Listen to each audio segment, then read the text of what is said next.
जय हिंद, जय भारत, जय Shri Ram. Hello everyone, welcome to Infinite GK Study.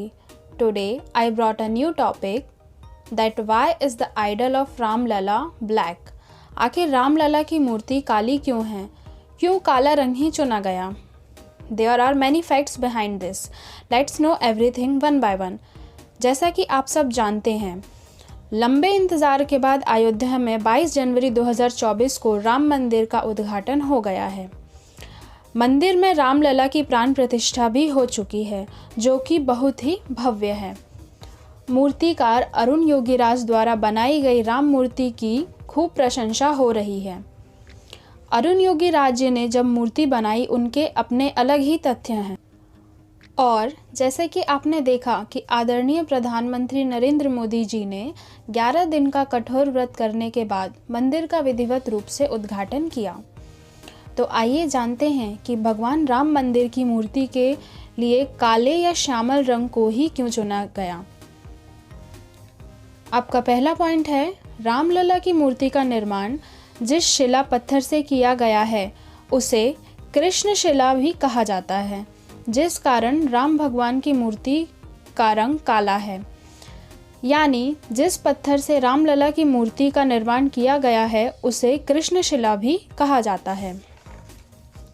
Ram मूर्ति के लिए चुने गए कृष्ण शिला को पौराणिक कारणों के अलावा वैज्ञानिक कारणों को भी ध्यान में रखकर चुना गया है. वैज्ञानिक कारण देखे गए हैं, जैसे केमिकल रिएक्शन. किसी भी प्रकार का केमिकल रिएक्शन रामलला की मूर्ति पर आगे चलकर ना दिखाई दे, इस बात का बहुत ही ध्यान रखा गया है. बहुत समय बाद भी थोड़ा बहुत भी एनवायरनमेंट का इम्पैक्ट या प्रभाव मूर्ति पर ना हो, इस बात का खास रूप से ध्यान रखा गया है. Let's see the next points. Krishna शिला से बनी राम मूर्ति का जब भी दूध से अभिषेक किया जाएगा तो दूध में पत्थर की वजह से कोई बदलाव नहीं होगा. जिस प्रकार हम शिवलिंग को देखते हैं कि शिवलिंग पर दूध खूब चढ़ाया जाता है, इसी प्रकार जब रामलला की मूर्ति पर दूध अभिषेक होगा तो किसी भी प्रकार का कोई केमिकल रिएक्शन नहीं होगा. दूध अपने मूल स्वभाव में ही रहेगा और हमारे स्वास्थ्य पर किसी प्रकार का नकारात्मक प्रभाव या नेगेटिव इम्पैक्ट नहीं डालेगा. दूध का पर्टिकुलर राम जी की मूर्ति के साथ कोई केमिकल रिएक्शन नहीं होगा. जैसे शिव जी पर जो दूध चढ़ाया जाता है वो बहुत ही पवित्र होता है, चरणामृत के रूप में प्रयोग होता है. इसका स्वास्थ्य पर कोई दुष्प्रभाव नहीं होता है. यहाँ बात वैज्ञानिक कारणों की हो रही है. ठीक उसी तरह प्रभु श्री राम जी की मूर्ति का भी ध्यान रखा गया है कि किसी भी प्रकार का कोई भी केमिकल रिएक्शन यहाँ पर ना हो. आइए आगे देखते हैं. कृष्ण शिला से बने होने के कारण भगवान राम की मूर्ति पर किसी भी तरह के रसायन का कोई प्रभाव नहीं पड़ेगा, जिसकी वजह से राम मूर्ति 1000 से भी अधिक वर्षों तक इसी तरह रहेगी. क्योंकि जब मूर्ति का पूजन किया जाएगा, तिलक लगाया जाएगा, अभिषेक किया जाएगा, काफ़ी कुछ ऐसा किया जाएगा.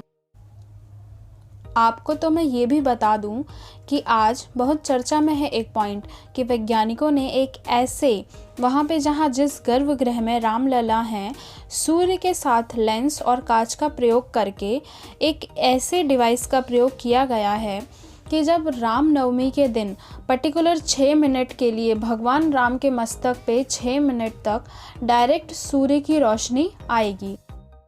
अगर उस दिन बादल रहेगा तब भी वह रोशनी पहुंचेगी. उसका वैज्ञानिकों ने पूरा इंतज़ाम किया है. वैज्ञानिक आधार भी है राम मंदिर को बनाने का. यानी कि मूर्ति में कोई बदलाव नहीं होगा और इसे किसी मरम्मत की आवश्यकता भी नहीं पड़ेगी. ये एक कारण है कि मूर्ति को क्यों हम लोगों ने काला ही बनाया है या काला रंग ही दिया है. उसके अलावा अगर हम आपको बताएं, ये तो था वैज्ञानिक कारण. अब हम देखते हैं कि पौराणिक कारण क्या है. अगर हम अपने वेदों की पौराणिक बात करें तो वाल्मीकि रामायण में भी भगवान राम को श्याम वर्ण में वर्णित किया गया है. जो चरितमानस है, जो हमारा रामायण है, जिसे हम आदि काव्य और वाल्मीकि जी की आदि कवि के नाम से भी जानते हैं। इनकी रामायण में भी जो वर्णन है भगवान राम को श्याम वर्ण में वर्णित किया गया है। आप हिंदू महाकाव्यों को भी उठाकर देख लीजिए, पवित्र ग्रंथों का उठाकर देख लीजिए, उसमें श्री कृष्ण जी तो श्याम में है ही और भगवान राम को भी श्याम रंग में बताया गया है, जिस कारण अरुण योगीराज द्वारा बनाई गई रामलला की मूर्ति के लिए श्यामल काला रंग चुना गया है। तो वैज्ञानिक कारण और पौराणिक कारण जब दोनों एक हुए तब जाकर के वाल्मीकि के रामायण जो प्रथम सर्ग है उसमें जब राम जी के बाल्यकांड का जब वर्णन होता है उसमें भी वह रामलला की मूर्ति है। जब आप राम जी के बाल्यकांड को भी पढ़ेंगे तब आप उसमें पाएंगे कि उसमें भगवान राम के श्याम रंग का वर्णन है, तो इसीलिए भी श्याम रंग है। तो ये सारे कारण हैं कि रामलला की मूर्ति का रंग काला या श्याम रखा गया। इस वीडियो में सभी इम्पॉर्टेंट पॉइंट्स हैं जो कि हर तरह के कॉम्पिटिटिव एग्ज़ाम्स में पूछे जा सकते हैं। I hope this video is helpful for you. आप कमेंट में ये ज़रूर बताएं कि आपको अगला टॉपिक कौन सा चाहिए। Thank you for watching this video. ऐसी ही और वीडियोस के लिए चैनल को सब्सक्राइब करें, बेल आइकन दबाना ना भूलें और वीडियो को लाइक करें।